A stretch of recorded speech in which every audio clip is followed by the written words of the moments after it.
जमले। पक्षाचे गटनेते केशव पोरजे यांच्या कार्यालयामध्ये सर्व नगरसेवक एकत्र जमले। शहरामध्ये ऑपरेशन टायगरच्या चर्चांच्या पार्श्वभूमीवर सर्व नगरसेवकांनी एकजूट दाखवली आहे। नाशिकमध्ये ठाकरेंच्या शिवसेनेचे 15 नगरसेवक आहेत।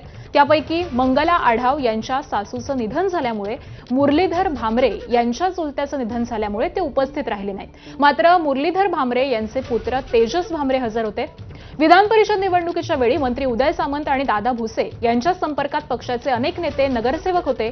त्यातूनच चर्चा पुढे जात असेल तर स्वागत असल्याचा दावा केला होता।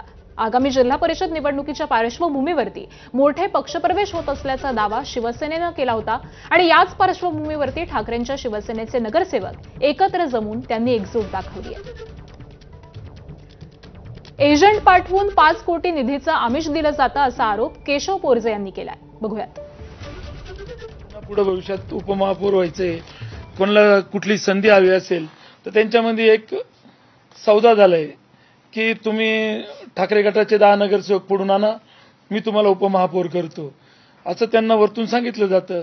त्याप्रमाणे त्यांनी एजंट नेमलेले आहे आणि तो एजंट आमच्या प्रत्येक नगरसेवकाला भेटायला जातो आणि त्यांना सांगतो नगरसेवकांना की आम्ही तुम्हाला प्रभागाला 5 कोटी निधी देऊ, विकास निधी, आणि तुम्ही शिंदे गटात प्रवेश करा। पण या सर्व नगरसेवकांनी जो कोणी भेटायला आले असेल तो सर्व वरिष्ठांना कळवत आहेत। त्यामुळे कुठलाही नगरसेवक फुटणार नाहीये, आम्ही सर्व एक सोबत आहोत। बातमी आहे अहिल्यानगरमधून। अहिल्यानगरच्या कर्जत नगराध्यक्षपदी भाजपच्या छाया शेलार यांची निवड करण्यात आली आहे। नगराध्यक्षपदासाठी भाजप आणि